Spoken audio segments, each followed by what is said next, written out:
Praise the lord. దేవునికి మహిమ కలుగును గాక.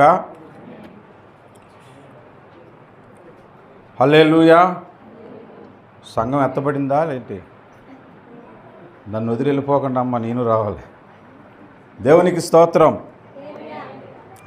బైబిల్ గ్రంథంలో నుంచి ఒక వచన భాగాన్ని మొదటిగా మనం చదువుకొని దేవుణ్ణి మహిమపరుద్దాము.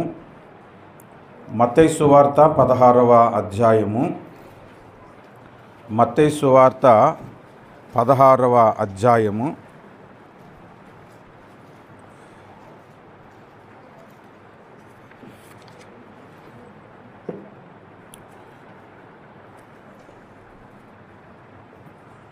ఇరవై 23వ వచనాన్ని చదువుకుందాము. 23వ వచనం మత్తయి సువార్త 16:23. అయితే ఆయన పేతురు వైపు తిరిగి, సాతానా, నా వెనుకకు పొమ్ము, నీవు నాకు అభ్యంతర కారణమై ఉన్నావు. నీవు మనుషుల సంగతులనే తలంచుచున్నావు గాని దేవుని సంగతులను తలంపకై ఉన్నావని పేతురుతో చెప్పాను. ప్రార్థన చేసుకుందాము. అందరూ కూడా ప్రార్థనకి ఏకీభవించండి. ప్రేమ కలిగిన మా ప్రియ పరలోకపు తండ్రి, సర్వశక్తిమంతుడా, మహిమానితుడా, మహోన్నతుడా, సర్వోన్నతుడా, శక్తిమంతుడా, నీకు వందనాలు. ఈ దినమందు నీ పరిశుద్ధ దివ్య వాక్యమును ధ్యానించటానికి ఈ సమయంలో ఈ మందిరములో నాకు ఇచ్చిన అవకాశమును బట్టి కృతజ్ఞతాస్తుతులు చెల్లిస్తూ ఉన్నాను. ఇది మీ ప్రణాళిక నాయనా, మీ పరిశుద్ధాత్మ నడిపింపు, మీ పరిశుద్ధాత్మ ద్వారా ఇక్కడ మాట్లాడటానికి మీరు కృప చూపినందుకు స్తుతులు చెల్లిస్తూ ఉన్నాను. చదవబడిన వాక్య భాగములో నుండి నాతోనూ మా అందరితోనూ మాట్లాడి ఈ రాత్రికాలి సమయములో ఆత్మ సంబంధమైన మేలులతో మా హృదయములను నింపమని, మా ఆత్మలను బలపరచమని, మమ్మలను దీవించమని యేసుక్రీస్తు శ్రేష్టమైన ఉన్నతమైన నామమున ప్రార్థిస్తున్నాము పరమ తండ్రి. ఆమేన్, ఆమేన్. మొదటిగా మీ మధ్య వాక్య పరిచర్య చేయటానికి నాకు అవకాశం కలుగజేసిన పరిశుద్ధాత్మ దేవునికి చప్పట్లు కొట్టి ఒకసారి స్తుతిద్దాము. హల్లెలూయా. యేసు ప్రేమించుచున్నారా అన్న చెప్పారు. యేసు ప్రేమ మందిరము అను ఈ మందిరంలో వాక్య పరిచర్య చేయటానికి నన్ను ఇక్కడికి రిఫర్ చేసినటువంటి సహోదరులు అనన్య గారు నన్ను ఇక్కడ రిఫర్ చేశారు. సహోదరులు కర్నూలులోనే నాకు పరిచయం అయ్యారు. వారి ద్వారా హైదరాబాదులో కూడా ఒక సంఘంలో వాడబడటానికి ప్రభు కృప చూపించారు. మరలా ఈరోజు మీ మధ్య వాక్య పరిచర్య చేయటానికి కూడా వారి ద్వారా దేవుడే కార్యము జరిగించారు. మేము రెగ్యులర్గా సహోదరుని పాటలు మా టీవీలో పెట్టుకొని వింటాము. నీ పాటే ప్రాణంగా అనే పాట చాలా ప్రాణంగానే వింటాం మేమైతే మా ఇంట్లో. చాలా చక్కని పాట, మంచి దైవ సేవకులు వారు. అలాగే వారి అనుమతితో నా గురించి, నా బ్యాక్గ్రౌండ్ ఏమీ తెలియకుండా నన్ను ప్రేమతో ఇక్కడ వాక్య పరిచర్య చేయటానికి దైవజనులు జైపాల్ గారు కూడా నన్ను ప్రేమతో ఆహ్వానించారు. వారికి కూడా నా హృదయపూర్వకమైన వందనాలు. అలాగే వేదిక మీద ఉన్న దైవ సేవకులందరికీ నా హృదయపూర్వకమైన వందనాలు. సంఘ పెద్దలకు కూడా నా హృదయపూర్వకమైన వందనాలు చెల్లిస్తున్నాను. హల్లెలూయా, హల్లెలూయా. ఇక్కడ యేసుక్రీస్తు ప్రభువు ఏం చెప్తున్నాడో మనం శ్రద్ధగా దేవుని వాక్యాన్ని వినాలి. ఎంత జాగ్రత్తగా మీరు వింటే అంతగా దీవించబడతారు. మీకు స్ట్రైట్గా ఒక పాయింట్ అడుగుతాను, మీరు చెప్పండి. మీకు వాక్యం కావాలా, జోకులు కావాలా? జబర్దస్త్ జోకులు వద్దా?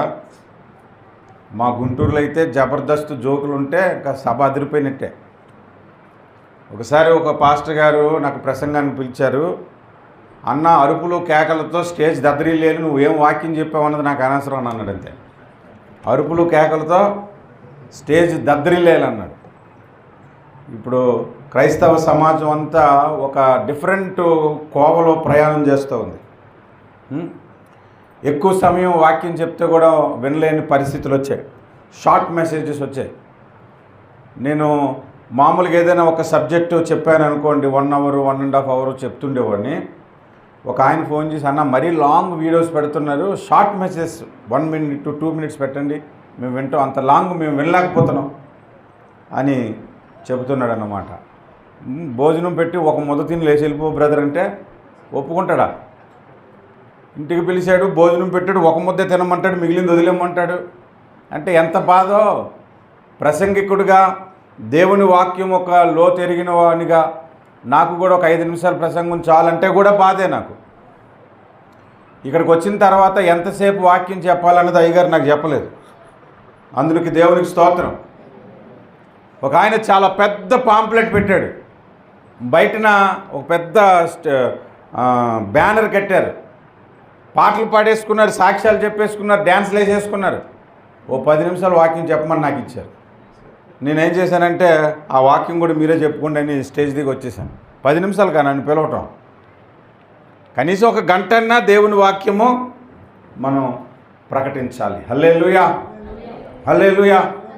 అలాగనే నేను ఎక్కువ సమయం కూడా వాక్యం చెప్పను, 2-3 గంటలు నేను చెప్పను. మళ్ళీ మీరు బాధపడతారు అంతసేపు నేను చెప్తే. ఒక సంఘంలో ఒక పాస్టర్ గారు పాపం ఆయనకి ప్రసంగం స్టార్ట్ చేయటం వచ్చు కానీ ప్రసంగం ఆపటం రాదు. ప్రసంగం స్టార్ట్ చేస్తాడు కానీ ప్రసంగం ఆపటం రాదు. ఎప్పుడు ఆపాలో తెలియక గంటన్నర ప్రసంగం చేస్తుంటుంటే సంఘం నెమ్మదిగా ఎత్తబడేది. అంటే అర్థమై ఉంటుంది మీకు. నెమ్మదిగా ఒకరి తర్వాత ఒకరు వెనక నుంచి వెళ్ళిపోతుండేవారు.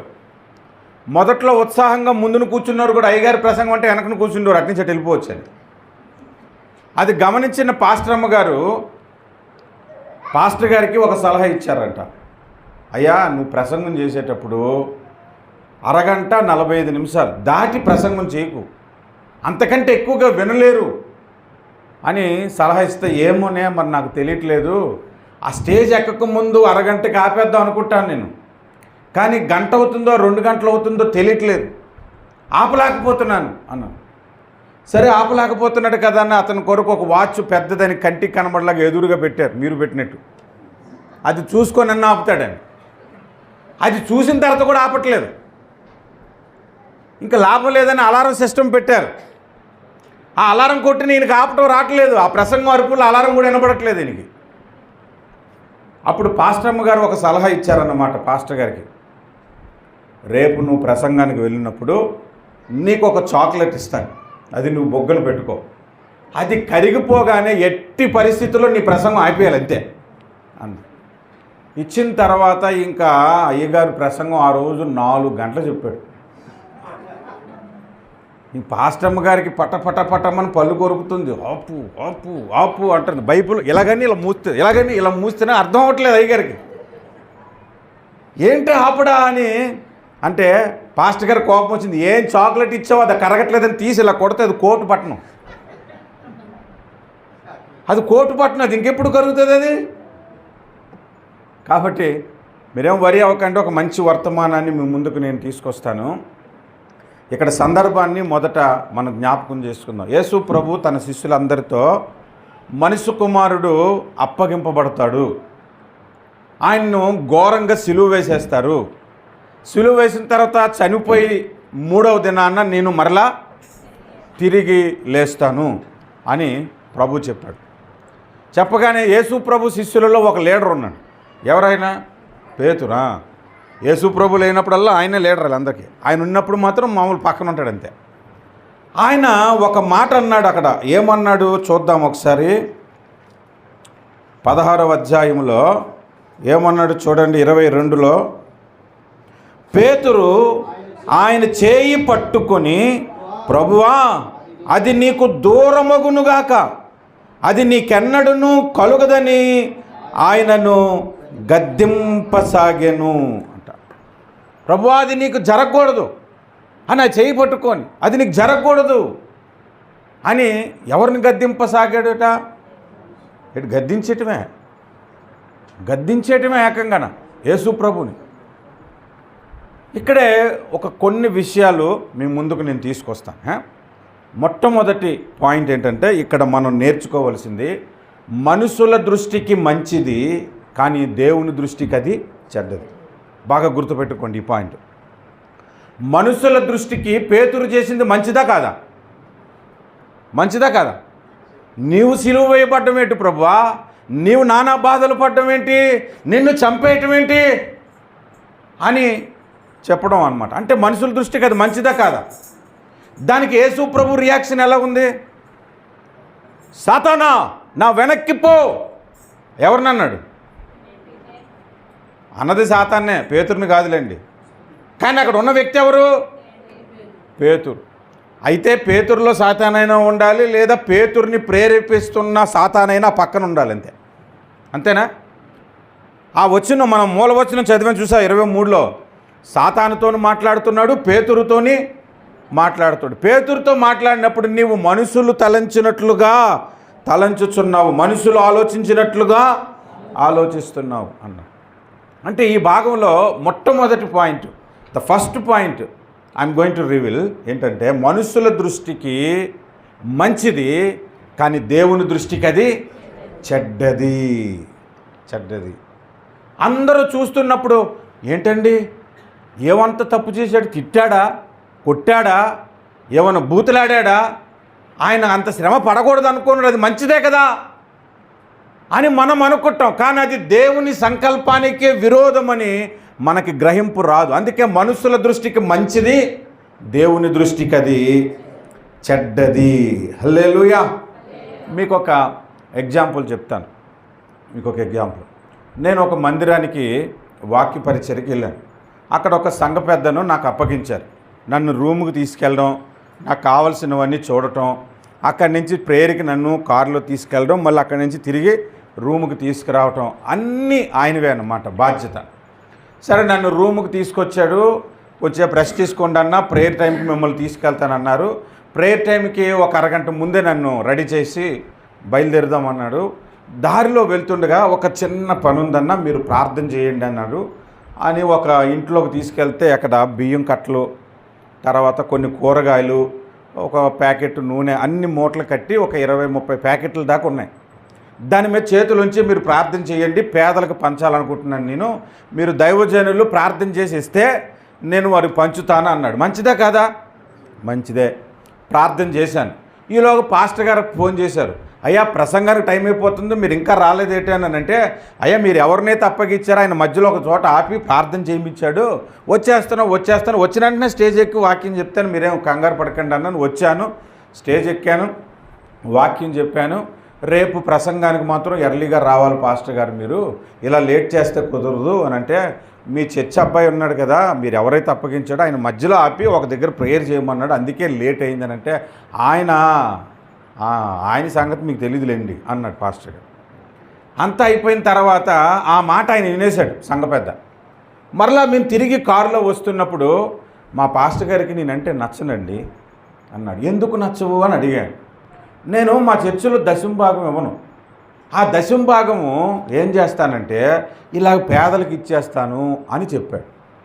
మంచిదా కాదా చెప్పండి? మంచిదే. దేవుని దృష్టికి చూసారా, మీకే అర్థమైపోయింది. ఆయన చేస్తుంది మంచిదే, కానీ అది దేవుని చిత్తం కాదు. నువ్వు ఏదైనా సరే దేవుని సొమ్ము నువ్వు నీ సొంత సొమ్ములా ఖర్చు పెట్టద్దు. దశమ భాగం దేవుని సొమ్ము, దేవునికి ఇచ్చేస్తున్నావు అంతే. ఇంకా ఏదైనా ఎక్స్ట్రాగా చేసుకోవాలనుకుంటే ఏం చేయాలి? అప్పుడు నీ సొంత డబ్బులతో చేసుకోవాలి. కానీ చాలామంది ఆయనకి ఆ చర్చిలో సపోర్టు. ఏమని సపోర్ట్ అంటే, ఆ బ్రదర్ అండి పేదలకు ఖర్చు పెడతాడు, దేవుని ప్రేమ చూపెడతాడండి అని అంటారు అందరూ.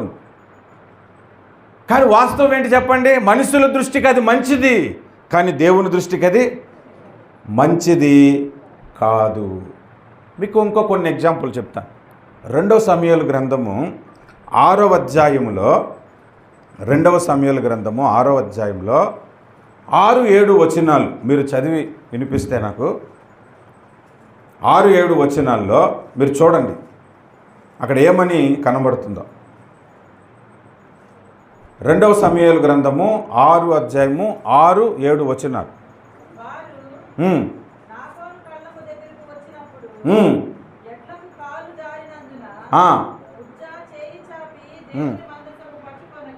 దేవుని మందసమును పట్టుకొనగా యెహోవా కోపము ఉజ్జా మీద రగులుకొనెను. అక్కడికక్కడ ఉజ్జా చనిపోయాడు. ఇప్పుడు మనం మామూలుగా సందర్భాన్ని మనం చదివితే దేవుని మందసము ఎడ్ల బండి మీద నుంచి జారిపోయి కింద పడిపోతుందేమో అని పట్టుకున్నాడు అతను. మంచిదా కాదా చెప్పండి? మనుషుల దృష్టికి అది మంచిదే, కానీ అది దేవుని దృష్టికి మంచిది కాదు. కారణం ఏంటి? ఎవరన్నా చెప్తున్నారు? ఎవరమ్మా కారణం ఏంటి? మనుషులు మొయ్యాలా? మనుషులే అక్కడ ఉన్న వాళ్ళందరూ. ఎందుకు అంటే కొంతమంది ఏమంటారంటే యాజకులే మందసాన్ని పట్టుకోవాలండి అని అంటారు. ఉజ్జా కూడా యాజకుడే, చాలామందికి తెలియదు. ఉజ్జా అనే ఆ వ్యక్తి కూడా యాజకుడే. ఈ పాయింట్ చాలామందికి తెలీదు. అయినా ఆయన పట్టుకుంటే ఎందుకు దేవుడు అతను ప్రాణం తీసేంతగా కోప్పడ్డాడు అని అంటే ఫస్ట్ పాయింట్ ఏంటో తెలుసా? మందసము అంటే అది దేవుడు అని మీరు మైండ్లో పెట్టుకోవాలి. మందసం అంటే దేవుడు. దేవుడు పడిపోతాడా? ఆ మందసం పడిపోయినట్లుగా కనిపించింది, కానీ పడిపోవటం అసాధ్యం. ఎందుకంటే ఆ మందసానికి ఎదురుగా అష్టోరదేవి విగ్రహం పెడితే అదే కింద పడింది, కానీ మందసం పడలే. మందసం పడదు, పడినట్లు కనిపించింది, పడదు. దేవుని పనులు కూడా సరిగ్గా జరగట్లేదేమో అనిపిస్తుంది, కానీ అది మన ఆలోచనే తప్పు. ఈయన చేసిన రెండో తప్పు ఏంటో చెప్తాను చూడండి. మందసాన్ని తయారు చేసిన తర్వాత దాన్ని డైరెక్ట్గా పట్టుకోకూడదనే దానికి ఉంగరాల్లాగా అటు ఇటు రింగులు పెట్టి రాడ్లు పెడతారన్నమాట, ఇటు నుంచి అటు. అంటే దాన్ని పట్టుకోవాలని, డైరెక్ట్గా మందసాన్ని టచ్ చేయకూడదని. అంటే దేవుని యొక్క పరిశుద్ధత ఏంటో, దేవుని యొక్క విలువ ఏంటో, దేవుని భయం ఏంటో మనుషులకు నేర్పించటానికి ఆ మందసం దగ్గర దేవుడు కొన్ని కార్యాలు చేశాడు. కానీ ఇతడు ఏం చేశాడు? వెళ్ళి డైరెక్ట్గా మందసాన్ని పట్టుకున్నాడు అన్నమాట. కానీ మనుషుల దృష్టికి అది ఎలా కనబడుతుంది? ఏం తప్పు చేశాడండి? ఇప్పుడు కరుణాకర్ సుగ్న అన్నాడు ఉన్నాడు, ఆడు కనుక ఈ వచనాలు చదివాడు అనుకోండి, ఏం చెప్తాడు తెలుసా? మందసం పడిపోతుందని పాపం ఉజ్జా పట్టుకున్నాడండి, చంపేసాడు దేవుడు, యెహోవా దేవుడల్ని అని అంటాడు. ఎందుకంటే వాడు మనుషుల దృష్టిలో ఆలోచిస్తాడు, దైవికంగా ఆలోచిస్తే అది తప్పు, అది తప్పు. ఇదే కాదండి, చాలా విషయాల్లో నేను మీకు ఎగ్జాంపుల్స్ చెప్తాను. దేవుని సేవ దేవుని పిలుపుతో చేయాలి. దేవుడు నిన్ను పిలుచుకుంటే సేవ చేయాలి.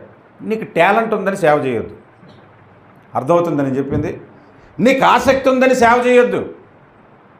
నీకు ఆసక్తి ఉంటే సేవలో పాల్గొను, కానీ నువ్వు ఒక చర్చ్ పెట్టేవద్దు. దేవుని పిలుపున్నోడే చర్చ్ పెట్టాలి. దేవుని పిలుపున్నోడే మందిరం కట్టుకోగలగాలి. దేవుని పిలుపున్నోడే పాస్టర్గా అభిషేకించబడతాడు. నీకు ఆసక్తి ఉంటే ఆ పాస్టర్ గారికి సహాయకరంగా ఉండు. నువ్వు కూడా మంచి ప్రసంగాలు చేయొచ్చు, ఉపదేశకుడిగా ఉండొచ్చు, బోధకుడిగా ఉండొచ్చు, సువార్థికుడిగా ఉండొచ్చు. అన్ని విధాలుగా నీ ఆసక్తిని దేవుని పట్ల కనపరిచి సేవలో నువ్వు సహకారిగా ఉండొచ్చు, కానీ సేవ చేయొద్దు. ఆసక్తి మంచిదా కాదా? మనుషుల దృష్టికి మంచిదే, కానీ దేవుని పిలుపు లేకుండా చేయకూడదు. అంటే దేవుడు ఎవరినైతే పిలుచుకున్నాడో వారి ద్వారా దేవుడు తన మందిరాన్ని కట్టుకుంటాడు, తన సేవను జరిగించుకుంటాడన్నమాట. హల్లెలూయా. అందుకే మొట్టమొదటి పాయింట్ ఏంటంటే మనుషుల దృష్టికి మంచిది, అది దేవుని దృష్టికి చెడ్డదై ఉండొచ్చు. మనుషుల దృష్టికి అందరూ ఈడు మంచోడని అనుకుంటాం, కానీ దేవుని దృష్టికి అతని భక్తి ఏంటో దేవునికి తెలుసు. మీలో కొంతమంది జీవితాంతం చచ్చిపోయేంత వరకు భక్తుడిలాగా నటించవచ్చు. పాస్టర్ గారు ముందు, విశ్వాసుల ముందు, కుటుంబం ముందు ప్రార్థనాపరుడిలాగా నటించవచ్చు, కానీ మీ హృదయ స్థితి ఏంటో నిజానికి దేవునికి తెలుసు. అది దేవునికి తెలుసు. కొంతమంది అండి ప్రార్థనాపరులు అని పేరు సంపాదించుకుంటారు, కానీ ప్రార్థన జీవితం ఉండదు. మీకు అర్థమైంది అనుకుంటా నేను చెప్పింది. ప్రార్థనాపరులు అని పేరుంటుంది, కానీ ప్రార్థనా జీవితం వాళ్ళ జీవితంలో ఉండదు.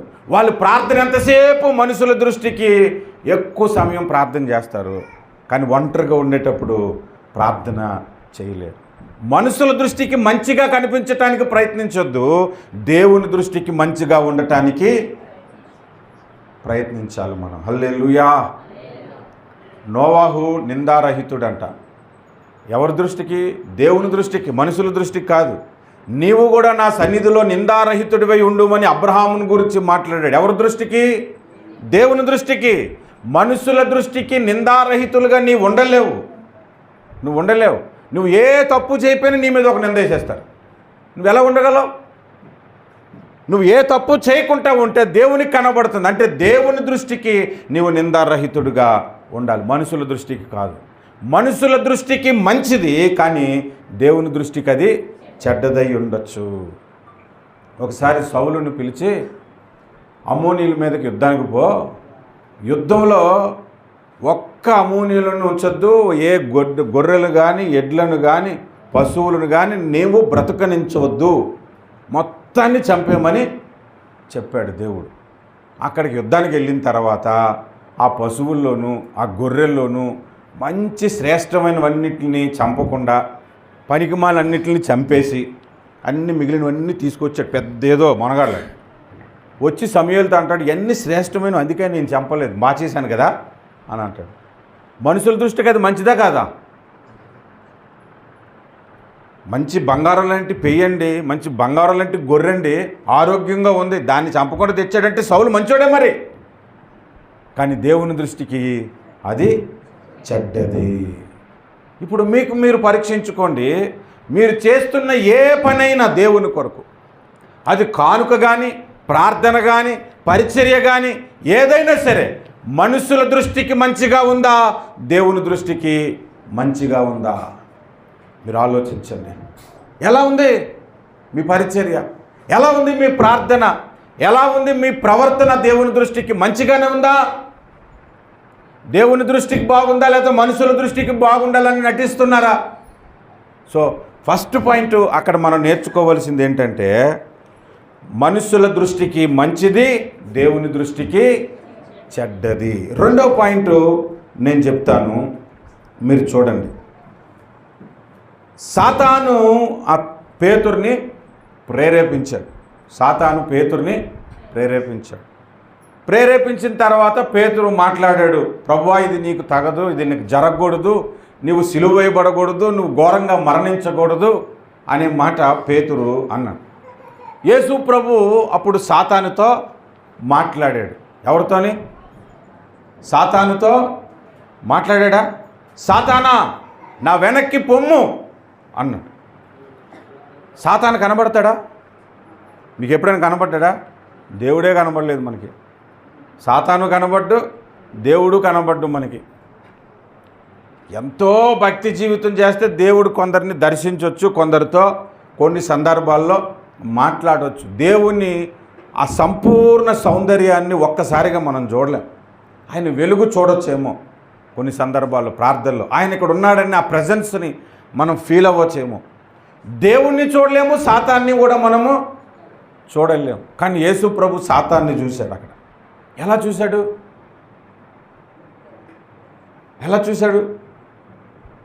మీకు చెప్తాను చూడండి ఎలా చూశాడో. ఒకసారి బండి మీద వెళ్తే కొంతమంది గుంపు అక్కడ గొడవాడుకుంటున్నారు. ఏమైంది అని అందరూ బండి లాపి చూస్తున్నారు. అక్కడ నేను కూడా బండి ఆపాను. ఎవరికైనా క్యూరియాసిటీ ఉంటుంది కదా అక్కడ ఏమైందని. దగ్గరికి వెళ్తే అక్కడ ఒకడు అరుస్తున్నాడు అంటే వాడు కేకలకి అక్కడే గుండాకి చచ్చిపోతాడేమనిపిస్తుంది. చంపేస్తాను గురించే సంగతి తెలుసా నీకు అని అంటే, ఆ పక్కనే బండి ఆపి ఉన్నది. ఆ కారు మీద డాక్టర్ సింబల్ ఉంది. ఆ కారులో ఉన్న డాక్టర్ అన్నాడు, వీడు బీపీ వచ్చి పోతాడని అన్నాడు డాక్టర్ గారు. ఆ పక్కన ఇంకొకరు మాట్లాడుకుంటూ అన్నారు, ఆయనకి బీపీ ఉందని ఆయనకి ఎలా తెలిసింది అని అన్నాడు. బీపీ ఉందని ఆయన ఏం చూశాడు? చెక్ చేశాడా? చెక్ చేయలేదు. బీపీ ఉందని ఎలా తెలిసింది? ఆ అరుపులు, ఆ కేకలు. సాతాను కనబడ్డు, కానీ వాడి క్రియ కనబడుతుంది. చాలా కాలం క్రిందట మా ఫ్రెండ్స్ ఉండేవారు. మా ఫ్రెండ్స్లో అరే ఎప్పుడైనా దెయ్యాన్ని చూసావెట్రా అని సరదాగా మాట్లాడుకుంటే, ఎందుకు చూడలేదురా, రోజు ఆర్టీసీ బస్సు ఎక్కినప్పుడు మొదట 3 సీట్లలో కూర్చుంటున్నారు కదా అని అన్నాడు. మరి వెనక సీట్లో కూర్చున్న వాళ్ళు దెయ్యాలి కదా. దెయ్యాలు అనేవి ఎలాగుంటుందంటే వాడి ప్రవర్తనలోనే మనకు అర్థమైపోద్ది, వాడి ఆలోచనలోనే అర్థమైపోద్ది, వాడి తలంపులేంటో వాడి క్రియలేంటో దాన్ని బట్టి వాడిలో దుష్టుడు ఉన్నాడనే సంగతి అర్థమైపోద్ది. యేసు ప్రభువు వాడిలో దుష్టుడున్నాడన్న సంగతిని ఆయన చూడగలడు, గ్రహించగలడు. ఆయన క్రియలు, ఆయన మాటలను బట్టి అర్థమైపోయింది, ఇది దేవునికి విరోధమైన మాట పలికాడు కాబట్టి ఇది దుష్టుని మాట, దుష్టుడు ఇక్కడ పనిచేస్తున్నాడన్న సంగతి గ్రహించాడన్నమాట. ఈ గ్రహింపు మనకు ఉండాలి. హల్లెలూయా. ఈ గ్రహింపే మనకు ఉండాలి, ఈ తెలివే మనకు ఉండాలి. ఎవరు సాతాను క్రియలు చేస్తున్నారో మనకు అర్థమైపోవాలి. అది ప్రార్థనాపూర్వకంగా వాక్యం ఎరిగిన వాడైతే అర్థమైపోద్ది. ఈ మధ్యకాలంలో ఒక పనికి మాలిన వాగుడు వాగాడు. ఏంటంటే ఆంధ్ర క్రైస్తవుల పాటలు సినిమా పాటలు అండి అన్నాడు. ఏం పాటలయ్యే? మళ్ళీ కాదు, నా ఉద్దేశం అది కాదంటాడు. అంటే ఏం పని చేస్తుందో తెలుసా? లోపల దుష్టుడు పని చేస్తున్నాడు. అదే వ్యక్తి ఏమన్నాడు తెలుసా? బైబిల్లోని ఒకటి కలపకూడదు, ఒకటి చెరపకూడదు అండి, I'm sorry to say already కలిపేశారు, చెరిపేశారని కూడా చెప్పాడు. ఇది సాతాను స్వరమా కాదా? ఐ కెన్ అండర్స్టాండ్ అది సాతాను స్వరం అని. మీకు అర్థమైందో లేదో, కొంతమంది గొర్రెలకు ఇంకా అర్థం కాక చప్పట్లు కొట్టేస్తున్నారు. అయ్యగారు మరణం చెప్పారు. అది ఆ పాయింటే మనం నేర్చుకోవాలి ఇక్కడ. రెండవదిగా, దుష్టుడు ఎవరి ద్వారా మాట్లాడుతున్నాడు, దుష్టుడు ఎవరి ద్వారా పలికిస్తున్నాడు, దుష్టుడు ఎవరి ద్వారా సంఘాన్ని పాడు చేస్తున్నాడు అనేది వారి క్రియలను బట్టి మనం తెలుసుకోవచ్చు. యేసు ప్రభు ఒక సందర్భంలో ఒక మాట ఏంటంటే, ఫలమును బట్టి చెట్టు మంచిదో కాదో చెప్పొచ్చు అన్నాడు కదా. హల్లెలూయా. కాబట్టి మనకు ఆత్మ సంబంధమైన జ్ఞానం కావాలి. కృపావరాల్లో 9 కృపావరాల్లో ఒక్క కృపావరం మీద ఎక్కువగా దృష్టి పెట్టమని పౌలు భక్తుడు చెప్పాడు. ఏంటది? వివేచన. అది హల్లెలూయా. అది విశేషంగా ఉండాలి ప్రతి క్రైస్తవునికి. అప్పుడు ఏది సత్యమో ఏది సత్యము కాదో అర్థమైపోతుంది అన్నమాట. హల్లెలూయా. దేవునికి మహిమ కలుగును గాక. ఒకసారి నేను రక్షణ పొందిన క్రొత్తలో ఏం జరిగిందంటే, నేను గ్రౌండ్లో క్రికెట్ ఆడుకుంటున్నాను. క్రికెట్ ఆడుతూ ఉంటుంటే అక్కడికి మా పాస్టర్ గారు వచ్చారు. నేను నెక్స్ట్ బ్యాట్స్మెన్ని. సాధారణంగా క్రికెట్ పిచ్ ఉన్నోడికి, క్రికెట్ ఆడేవాళ్ళు ఎవరికైనా సరే బ్యాటింగ్ పిచ్ ఖచ్చితంగా ఉంటుంది, ఫీల్డింగ్ పిచ్ ఎవరికీ ఉండదు. నాకు తెలిసి ఎవరు కనబడలేదు. మరి అన్న నాకు ఫీల్డింగ్ అంటే ఇష్టం అన్న, బాల్ అయినా పరిగెత్తేస్తానని ఎవడు అండు. బ్యాటింగ్ అంటే మాత్రం చాలా పిచ్ ఉంటుంది. నాకు అలాగే ఉండేది. ప్యాడ్స్ కట్టుకున్నాను, గ్లౌజులు వేసుకున్నాను, బ్యాట్ ఇలా తిప్పుకుంటున్నాను. ఆడు బౌలింగ్ వేసినప్పుడు అవుట్ అవుట్ అవుట్ అవుట్ అని నేను కంగారైపోతున్నాను. అందరూ అన్నారు, అరే ఆడుతుంది మనోడేరా, అవుట్ అంటావు ఏంటంటే నాకు సరదా ఏంటంటే ఆడు అవుట్ అయిపోతే నెక్స్ట్ మనం దిగొచ్చని. అంత ప్రిపేర్డ్గా ఆ క్రికెట్లో నేను ఉంటే అక్కడికి మా పాస్టర్ గారు బండి వేసుకొని వచ్చారు. బాబు సుధా ఇలా రా, బండెక్కు అని అన్నాడు. అంటే ఏమైంది పాస్టర్ గారు అని అన్నాను నేను. నాకు బాప్టిస్ట్ ఇచ్చిన పాస్టర్ గారు, ఏమైంది పాస్టర్ గారు అని అంటే, నువ్వు రావయ్యా బండెక్కు, ఆ బ్యాట్ అక్కడ పడే, నువ్వు బండెక్కు అని అన్నాడు. ఏమైంది పాస్టర్ గారు అని బ్యాట్లో పక్కన పెట్టాను దగ్గరికి. ఆ ప్యాడ్స్ ఇప్పే, ఆ గ్లౌజులు ఇప్పే, నువ్వు ముందొచ్చి బండెక్కు అని అన్నాడు. మీరేమనుకుంటారు? ఏదో జరిగింది కావాలా, పాస్టర్ గారు చెప్పడానికి ఇబ్బంది పడుతున్నారు అనుకుని అన్నీ ఇప్పేసి బండి కూర్చున్న తర్వాత టర్రని బండి స్టార్ట్ చేసి, జగదంబ సెంటర్లో ఒక ప్రేయర్ మీటింగ్ ఉంది, నీ సాక్ష్యం బాగుంటుందని తీసుకెళ్తానని అన్నాడు. అది గెంతేద్దామంటే సిటీ బస్సు కూడా కాదు, తిన్నగా తీసుకెళ్ళిపోయాడు ఒక ఇంటికి.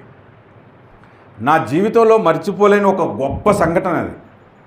ఒకరింట్లో ప్రార్థనకి వెళ్ళాం, పాటలు అయిపోయాయి, సాక్ష్యం అయిపోయింది, ఆ తర్వాత వాక్య పరిచర్య అయిపోయింది, ముగింపు ప్రార్థన అయిపోయింది.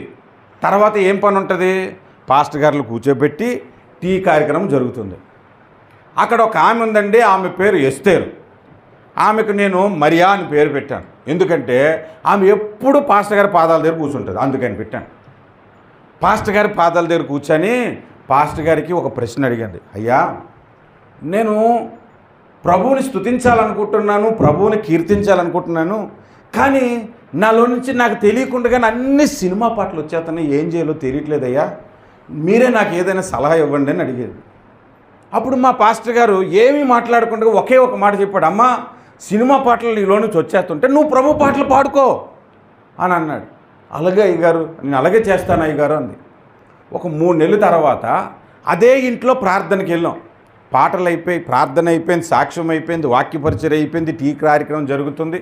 ఈ ఎస్తేర్ అలియాస్ మరియమ్మ అక్కడికి వచ్చి పాదాల దగ్గర కూర్చొని పాస్టర్ గారికి అంటుంది, పాస్టర్ గారు అండి మీరు ఇచ్చిన చిట్కా చాలా బాగా పనిచేసింది, అన్ని ప్రభు పాటలు వచ్చేస్తేనే సినిమా పాటలు రావట్లేదని అంది.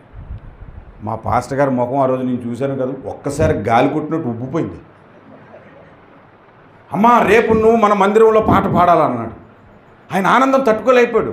ఏ పాస్టర్ గారైనా రక్షణ పొందిన తర్వాత ప్రార్థన చేస్తాడు అనుకోండి, ఆ వ్యక్తి పాటలు పాడుతున్నాడు అనుకోండి, పరిచయం చేస్తాడంటే పాస్టర్ గారి ముఖం మామూలు పొంగిపోదు.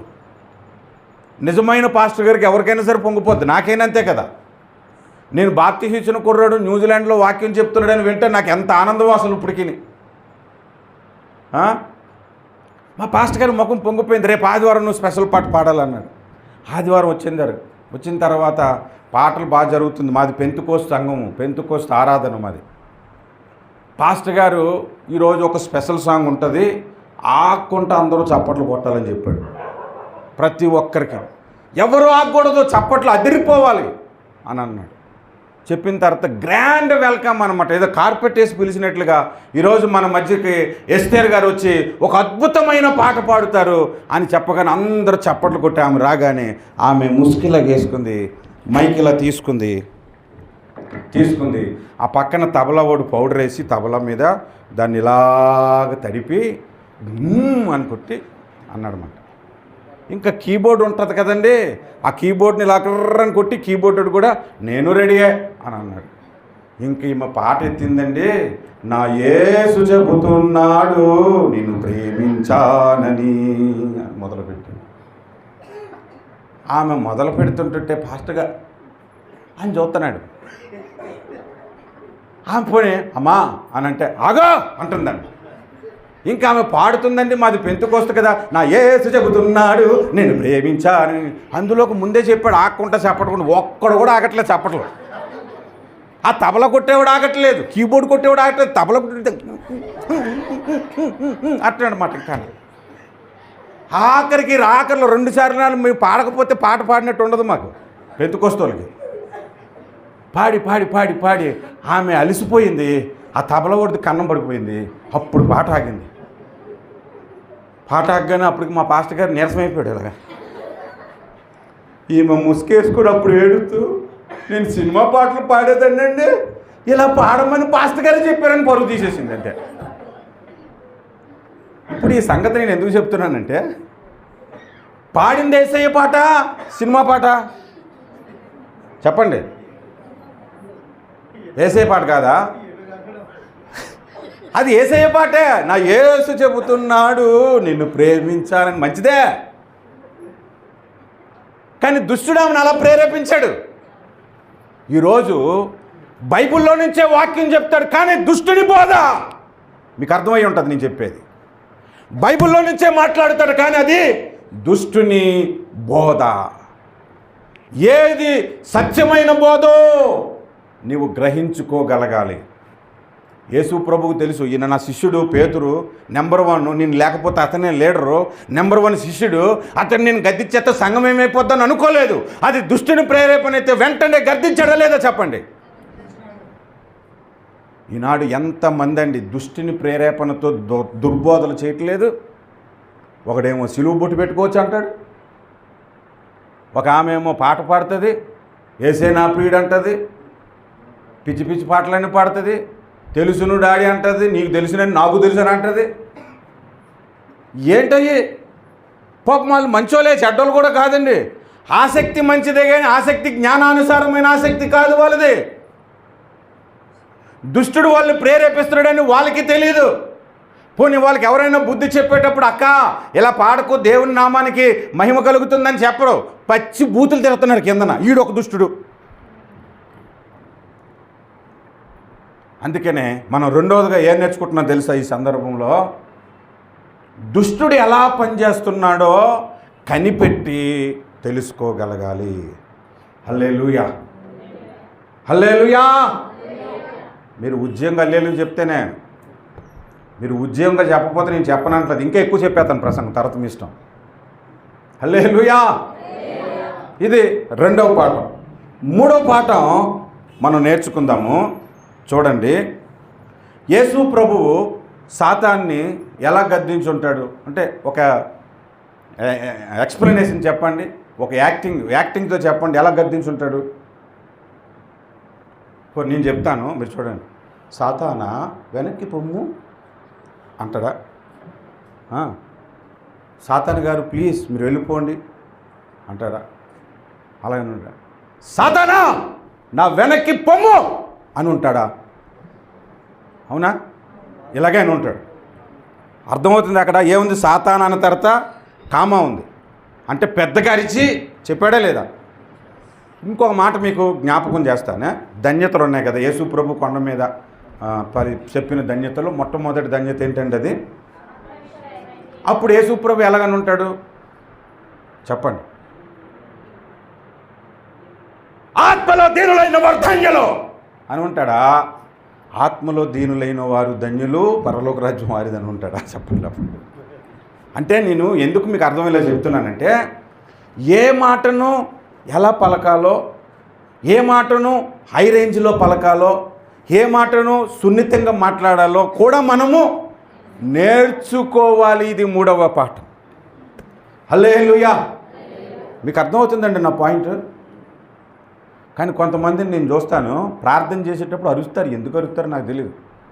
ప్రభువా నువ్వు నాకు ఇస్తున్నావు, ఇచ్చేసావంతే ఆమేన్ అని అంటే, అరే ఇది దేవుడిని అడుగుతున్నాడా లేదా దేవుడి మీద కేకలేస్తాడా? మీకు అర్థమవుతుందండి చెప్తే, దేవుడిని అడుగుతున్నాడా లేదా దేవుడితో గొడవాడుతున్నాడా? ఒక మినిస్టర్ గారి దగ్గరకో ఎమ్మెల్యే గారి దగ్గరికి వెళ్ళాం.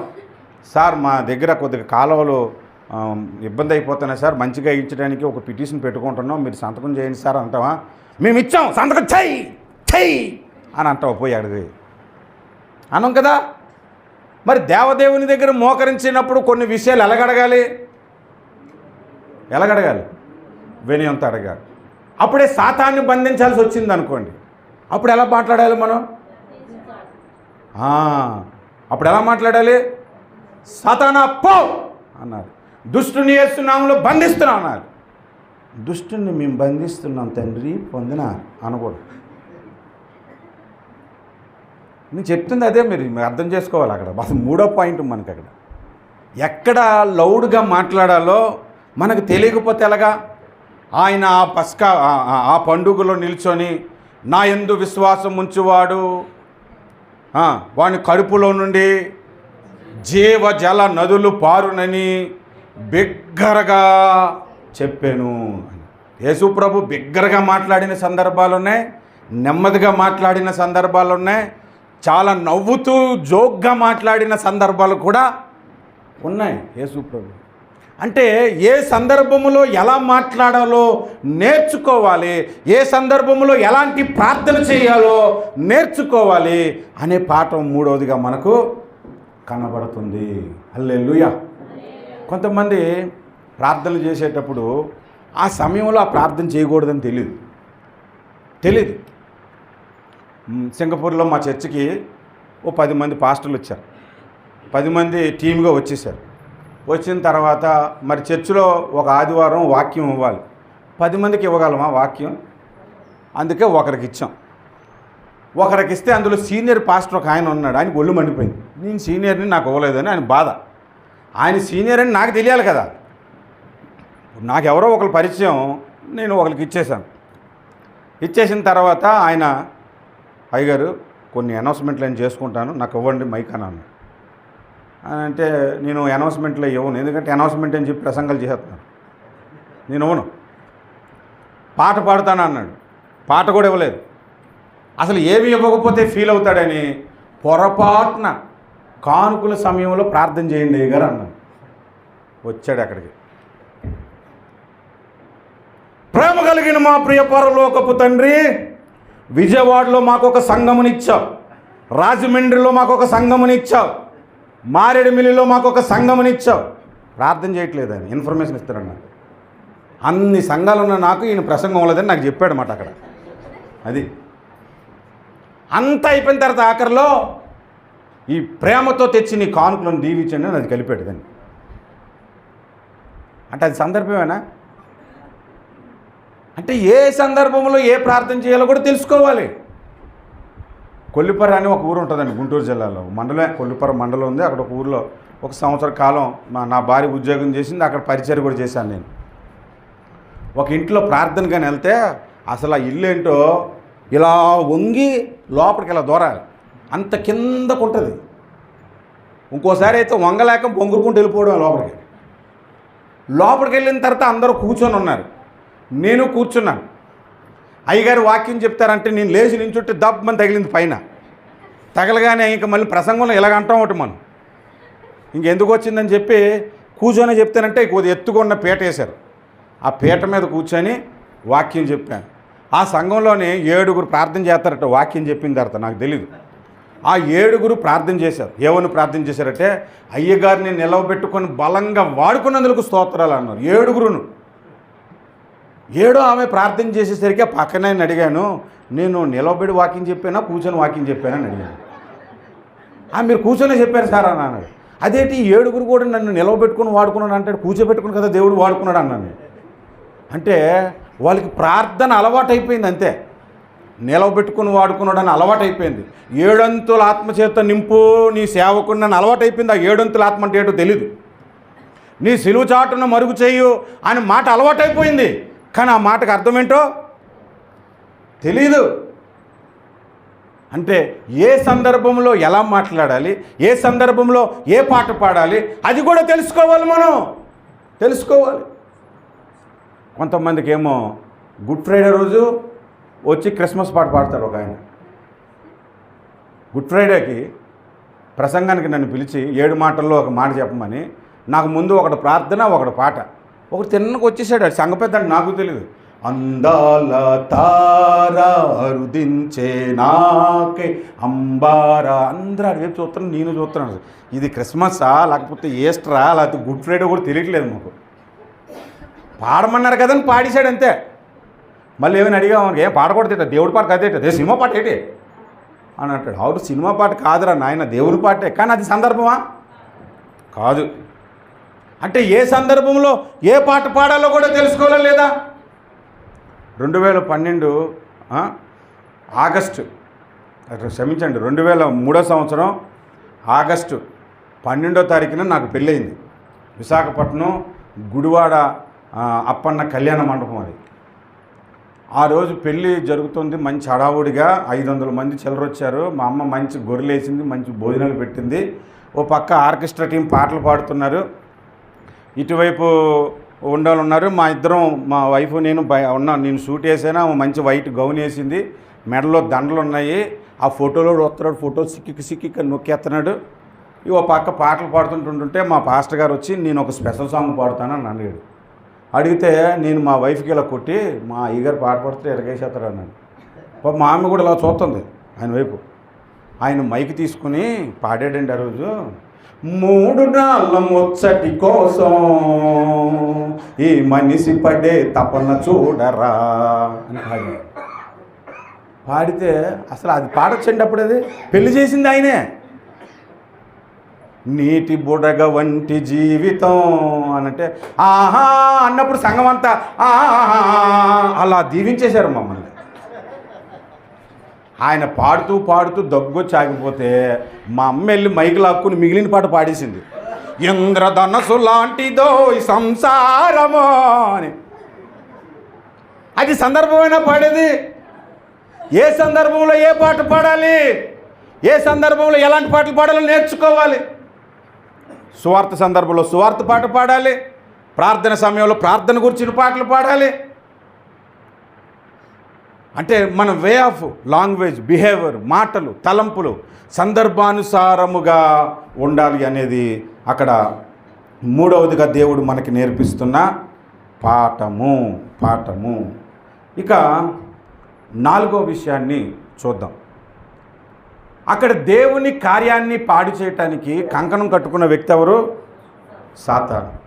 వాడు కంకణం కట్టుకున్నాడు, దేవుని కార్యాన్ని ఎలాగైనా పాడు చేసేద్దాము అని. వాడు ఎంత ప్లాన్ చేశాడంటే ఎవరిని పట్టుకున్నాడో చెప్పండి. పేతురు ఎవరు? గట్టిగా ఒక్కరు చెప్పండి అమ్మ. ఫస్ట్ పేతురు ఎవరు? దేవుని శిష్యుడా? యేసుప్రభు శిష్యుడిగా? లీడర్. ఎవరైనా లీడర్, అందరికంటే లీడర్ ఆయనే. ఇంతమంది శిష్యులుంటే ఎవరిని ప్రేరేపించుకుంటే పేతురుని ఎందుకు పట్టుకున్నాడు? అది నా పాయింట్. మీకు అర్థమవుతుందా? ఎప్పుడైనా సరే లీడర్నే పట్టుకుంటాడు దుష్టుడు. దేవుని సేవకుడి మీదే ఫస్ట్ దాడి జరుగుతుంది. మీరు ఏ సమస్య నా దగ్గరకు వచ్చి చెప్పినా దానికి ఆల్రెడీ నేను అనుభవించే ఉంటాను. అది God's preparation for his servant. మీరు ఏ సమస్యను నాకు చెప్పండి, దానికి నేను ఆల్రెడీ అనుభవించే ఉంటాను. ఎందుకంటే ఆ దాడి నా మీద జరిగిన తర్వాతే దాని గురించిన ఒక ఎక్స్పీరియన్స్ నాకు తెలుసు. దాన్ని నువ్వు ఎలా ఎదిరించాలో నేను నీకు నేర్పించగలుగుతాను. నాకు ఏ శ్రమలు రావు, మీకే శ్రమలు వస్తున్నాయి అనుకో. నేను సేవకుని కాదు, మీరు అసలు సేవకులు. సేవకుడంటే దేవుని మాటకు విని దేవునికి విధేయత చూపించేవాడే కాదు, దుష్టుని చేత బహుగా శోధించబడే వ్యక్తి కూడా. దేవుడు పర్మిషన్ ఇస్తాడు అనుభవంతో నేర్చుకోవాలని, అనుభవపూర్వకంగా నేర్చుకోవాలని. అది లీడర్ మీద పడుతుంది ఎక్కువగా. మా ప్రదేశాలకి ఒక బ్రదర్ వచ్చేవాడు. అందరు వెళ్ళిపోయేంత వరకు ఉండి ప్రార్థన చేయండి అయ్యగారు, ప్రార్థన చేయండి అయ్యగారు అని. దేని కొరకు బాబు అని అడిగితే అప్పులు తట్టుకోలేకపోతున్నాను అని అంటే ప్రార్థన చేశాను, ప్రభువా ఈ కుమారుడికి అప్పుల నుంచి విడుదల కలుగు చేయండి. మరలా వచ్చే ఆదివారం సర్వీస్ అయిపోయిన తర్వాత వస్తాడు, ప్రార్థన చేయండి అయ్యగారు, ప్రార్థన చేయకండి అయ్యగారు అంటే ప్రార్థన చేసేవాడు, ప్రభువా ఇతనికి అప్పుల నుంచి విడుదల కలుగు. అలాగొక 3 నెలలు ప్రతి ఆదివారం నా దగ్గరికి వచ్చి ప్రార్థన చేయించుకుంటే నేను వాడిని అడిగాను, అసలు ఎంత అప్పు ఉందో ఏంటో పాపం నలిగిపోతున్నాడు. అరే నీకు ఎంత అప్పు ఉందిరా అని అడిగానండి. నాకు అయ్యగారు 30,000 అప్పు ఉంది అయ్యగారు అని అన్నాడు. అడిగి నేను వెంటనే చెప్పాను, నాకు 40 లక్షలు అప్పు ఉందిరా అని చెప్పాను. పాపం ధైర్యం గెలిపి ఇంకో 30,000 అప్పు చేసుకున్నాడు. వాడికి అంత ధైర్యం ఇచ్చాను నేను. అరే 40 లక్షల అప్పు ఉన్నాడు, ఈయన ఎంత బాగుంటే నేనెందుకు ఎలాగైపోవాలనుకున్నాడు. అది మీరు ఏ సమస్య అని చెప్తే మా దగ్గరకు వచ్చారనుకోండి, డోలు వెళ్ళి మధ్యలతో మొరపెట్టుకుందంట. దేంతోని? ఏది మొరపెట్టుకుంది? డోలు వెళ్ళి, తెలుసా మీకు డోల్ అంటే ఏంటి? డోల్ అంటే ఒకవైపే వాయిస్తారు, దానికి మధ్యలో 2 వైపులు వాయిస్తారనమాట. ఈ డోలు వెళ్ళి నన్ను కొట్టేస్తున్నారంటే నేను ఒకవైపు కొడుతున్నారు, నన్ను 2 వైపు కొడుతున్నారని చెప్తుంది. అది లీడర్నే మొట్టమొదటిగా పాడు చేయడానికి చూస్తాడు. నువ్వు ఆధ్యాత్మికంగా ఎదుగుతున్నావు అనుకో, యూ బికమ్ ఏ లీడర్. నువ్వు పరిచర్యలో ఎదుగుతున్నావు అనుకో, నువ్వు ఒక లీడర్వే. పాస్టర్ అనే కాదు లీడర్ అంటే. ఈ పరిచర్యలన్నింటిలో ఒక లీడర్ ఉంటారు. మీరు ఒక మీటింగ్ పెట్టుకున్నారనుకో, ఈ మ్యూజిక్ సిస్టానికి ఒక లీడర్ ఉంటాడు, ఒక క్వైర్ టీంకి ఒక లీడర్ ఉంటాడు. వాళ్ళ మీద ఎక్కువగా దాడులు జరుగుతాయి. కాబట్టి బీ కేర్ఫుల్.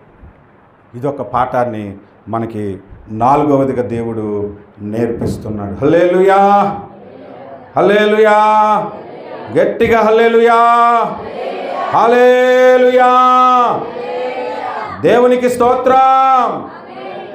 ఇంకొక పాయింట్ ఏంటంటే, పేతురికి కూడా తెలీదు అది సైతాను చేత అతడు ప్రేరేపించబడ్డాడని. పేతురికి తెలియదు. మీకు కూడా తెలియకుండానే కొన్ని సందర్భాల్లో జరుగుతాయి. యోబు భార్యను సాతాను ఎలా ప్రేరేపించాడో తెలుసండి. వాస్తవంగా యోబు భార్య చాలా మంచిది. ఇది చాలామందికి తెలియని విషయం. ఎంత మంచిదంటే, యోబు ఆ దేశంలో అత్యధిక ధనవంతుడు. ప్రతిరోజు ప్రార్థన చేస్తాడంటే భార్య సపోర్ట్ లేకుండా చేస్తాడా? భార్య ఒప్పుకోకపోతే భర్త మందిరానికి రాలేడండి. భర్త ఒప్పుకోకపోయినా భార్య రాగలదు మందిరానికి. మీకు తెలుసో లేదు? అది నాకు తెలుసు బాగా. భార్యల సంగతి నాకు బాగా తెలుసులేండి. ఆడవాళ్ళ సంగతి మరి మీకు చెప్పాలంటే, భార్య చనిపోయిందంటే భర్త సంవత్సరం మ్యాక్సిమం 2 సంవత్సరాలకు ఎత్తేస్తాడు. కానీ భర్త చనిపోయిన తర్వాత 20 ఏళ్ళు, 30 ఏళ్ళు, 40 ఏళ్ళు రికార్డులు సృష్టించేస్తారు. వీళ్ళు తొందరగా పోరు.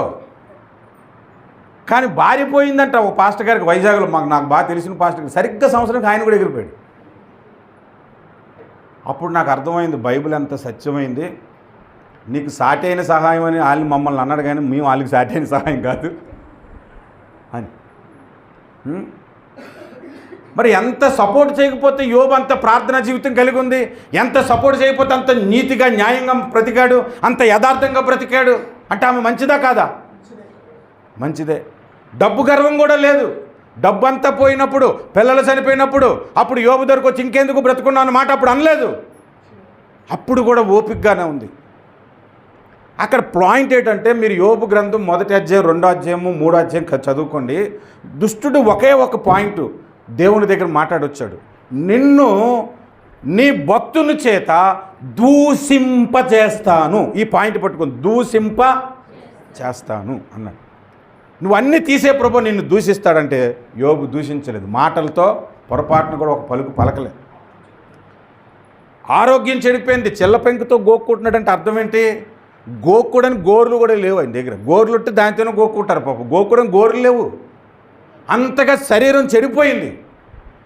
అప్పుడు దుష్టుడు ఎవరిని ప్రేరేపించాడో తెలుసా? భార్యను ప్రేరేపించాడు. ప్రేరేపించినంత మాత్రాన ఆమె చెడ్డది ఎలాగూ కాదో, ప్రేరేపించినంత మాత్రాన పేతురు కూడా చెడ్డోడేం కాదండి. మళ్ళీ అయ్యగారు ఇక్కడికి వచ్చి పేతురికి సాతాను పట్టుకుందని చెప్పి వెళ్ళిపోయాడని చెప్పకండి నన్ను. నా ఉద్దేశం అది కాదు కదా. ఆ సమయంలో సాతాను ఆమెను ప్రేరేపిస్తే తిన్నగా యోబు దగ్గరకు వచ్చి సేమ్ అదే మాట రిపీట్ చేసింది. ఏమంటే, ఇంకెంతకాలం యథార్థతను విడిచిపెట్టకుందవు, దేవుణ్ణి దూషించి మరణము కమ్ము అంది. ఇంకెంతకాలం యథార్థతను విడిచిపెట్ట చావు అని అంటే బాగుండు. చచ్చే ముందు మళ్ళీ దేవుని దూషించాలండి అని అంటే వాడి పని ఏంటంటే ఆ పని చేయాలి. దుష్టుని పని ఇక్కడ ఏంటంటే యేసు ప్రభు శిలువ కార్యము జరగకూడదు, అది జరగకూడదు. కాబట్టి చాలా జాగ్రత్తగా మనం ఒక్క వచనంలో నుంచే ఇన్ని విషయాలను మనం ధ్యానం చేస్తూ ఉన్నాం. ఇన్ని విషయాలు చాలా జాగ్రత్తగా ఉండాలండి. మన కంటికి కనిపించేవి అన్నీ నిజాలు కాదు. భక్తి అంటే ఏంటో ఒకటి చెప్పనా? ఒకని సంఘానికి లక్షల మంది వస్తున్నారు కాబట్టి అతడు భక్తిపరుడు అని ఎప్పుడు మీరు తీర్పు తీర్చొద్దు. ఒకని సంఘానికి 20 మందే వస్తున్నారు కాబట్టి ఇతడు భక్తిహీనుడు అని తీర్పు తీర్చొద్దు. ఎందుకంటే నాకు తెలిసిన మా చర్చ్ విశ్వాసుల్లో, నాకు తెలిసిన పాస్టర్స్లో అతడు దేవుడు అభిషేకించకపోతే 1,00,000 మంది ఆయన మందిరానికి ఎలా వస్తున్నారండి? 50,000 మంది ఎలా వస్తున్నారండి అని అంటే, దేవుడు అదే దేవుడు నిన్ను కూడా అభిషేకించాడు, మరి నీకెందుకు రావట్లేదు అంటే స్ట్రెంగ్త్ను బట్టి భక్తిని కాల్కులేట్ చేయొద్దు. ఉదాహరణకు ఒక మాట చెప్తాను. తిరుపతికి ఒక రోజుకి 10 లక్షల మంది వెళ్తారట. భూమి మీద ఏదైనా ఒక చర్చికి 10 లక్షలు వెళ్ళిన చెప్పండి నాకు. ఏ చర్చికైనా ఒక రోజుకి 10 లక్షల మంది వెళ్తున్నారా? కాబట్టి యేసు ప్రభు కంటే తిరుపతి దేవుడు గొప్ప దేవుడు అంటావా నువ్వు? ఎందుకనో? నీకు మనోనేత్రాలు వెలిగింపబడ్డాయి. ఈయన నిజమైన దేవుడని సంగతి నీకు మనోనేత్రాలు వెలిగింపబడింది. జనాలను బట్టి నువ్వు చూడట్లేదు, దేవుని క్యారెక్టర్ని బట్టి చూస్తున్నావు, దేవుని ప్రేమను బట్టి చూస్తున్నావు, దేవుని తలంపులను బట్టి నీవు కాల్కులేట్ చేస్తున్నావు కదా. అలాగే పెద్ద సంఘం కాబట్టి పెద్ద భక్తుడు అనుకోవద్దు, చిన్న సంఘం కాబట్టి చిన్న భక్తుడని అనుకోవద్దు. నాకు బైబిల్లో కొంతమంది చెప్పే మాటల్లో నాకు నచ్చని ఒక మాట చెప్తాను. చాలా మాటలు ఉన్నాయి, అందులో ఒకటి చిన్న ప్రవక్తలు పెద్ద ప్రవక్తలు అంట. చిన్న ప్రవక్త అంటే యోనా, ఇంకెవరు? ఆమోసు, ఓబద్య అంట. పెద్ద ప్రవక్తలు అంటే ఇర్మియా, హెజ్గేలు, యెషయా అంట. ఎందుకంటే పెద్ద పుస్తకాలు, ఇవే చిన్న పుస్తకాలు. పెద్ద ప్రవక్త చిన్న ప్రవక్త అని ఉండదండి, ప్రవక్త అంతే. ప్రవక్త చర్చిలో పెద్ద పాస్టర్ చిన్న పాస్టర్ అంటే సీనియర్ బట్టి సీనియర్ పాస్టర్ జూనియర్ పాస్టర్ అంటాం కానీ దేవుని దృష్టికి ఒకరే. పెద్ద ప్రవక్త చిన్న ప్రవక్త అని ఉండదు. అందుకనే జనాలను బట్టి కూడా మీరు ఎప్పుడు కాల్కులేట్ చేయకండి. పేతురు ఏదో ఒక మాట అన్నాడు కాబట్టి అతడు దూషకుడిగా దూషించొద్దు, అతడు సాతాను పట్టినోడుగా నువ్వు మాట్లాడేవద్దు. ఆ సందర్భంలో ఆయనకు ఆ బలహీనత ఎలాగ ఏర్పడిందో అదే బలహీనతలు చాలాసార్లు మన మీదకి వచ్చాయి. అయినా దేవుడు మనలను ప్రేమించాడు. హల్లెలూయా. ఏ పేతురునైతే సాతానని అన్నాడో అదే పేతుర్ని ఇతని మీద నా సంఘమును కట్టుదును అన్నాడు. హల్లెలూయా, హల్లెలూయా. నీ బలహీనతలను బట్టి దేవుడు సంఘం కట్టక మానడు. నీ బలహీనతను క్షమిస్తాడు, నీ బలహీనతను తొలగిస్తాడు. నిన్నే బలముగా వాడుకొని నీ ద్వారా తన సంఘాన్ని, తన కార్యాన్ని జరిగించుకునే దేవుడు. చప్పట్లు కొట్టి దేవుడు మనకు కొడతాం. హల్లెలూయా. నేను బలహీనుడిని, నా వల్ల ఏమి జరగదనుకోవద్దు. ఆ బలహీనుడు అయిన నీ ద్వారానే దేవుడు గొప్ప కార్యాలు చేయగలడు. హల్లెలూయా. కనుక ప్రియమైన వాళ్ళరా, ఆ మాటలో మనం ఎన్ని నేర్చుకున్నామో మీరు ఆలోచించండి. నా ఫ్రెండ్ అన్నాడు ఒకసారి, లేదురా జనం ఎక్కువ వస్తేనే అదే గొప్పది అని అన్నాడు. నేనన్నాను, మార్కెట్కి పోయాము అనుకోండి, కూరగాయలు షాపులు పెద్దవి ఒకదాంతో తోట ఉంటాయి. అక్కడ ఎలా ఉంటుంది హడావుడి, గోల గోల, 10కి 2 అంటాడు. ఒకడేమో 100కి 4 కేజీలు ఉల్లిపాయలు, 100కి 4 కేజీలు ఉల్లిపాయలు. ఇప్పుడు అరవలేక మైకులు పెట్టేసుకుంటున్నారు. ఆ పక్కనే బంగారు షాప్ ఉంది. వాడేమో నెలకు అమ్ముతాడా, తులం 2 రూపాయలు అని సైలెంట్ కూర్చుంటాడు. వాడు అడిగితే ఇలా పెడతాడు, మొఖం కూడా నువ్వు పెట్టు, నచ్చి తీసుకోలేదు మాని అంటాడు. బేరం ఆడతాడా? నువ్వే డబ్బులు ఇచ్చి కొంటావు. ఎక్కువ బిజినెస్ బంగారు షాపులో జరుగుతుందా, కూరగాయల షాపులో జరుగుతుందా? బంగారు షాప్ ఎంత ఎలా ఉంటుందో తెలిసి చిన్న బడ్డీలాగా ఉంటుంది, కూరగాయల మార్కెట్ పెద్దదిలాగా ఉంటుంది. బిజినెస్ ఎక్కడ ఎక్కువ జరుగుతుంది? చిన్న సంఘాన్ని తృణీకరించొద్దు.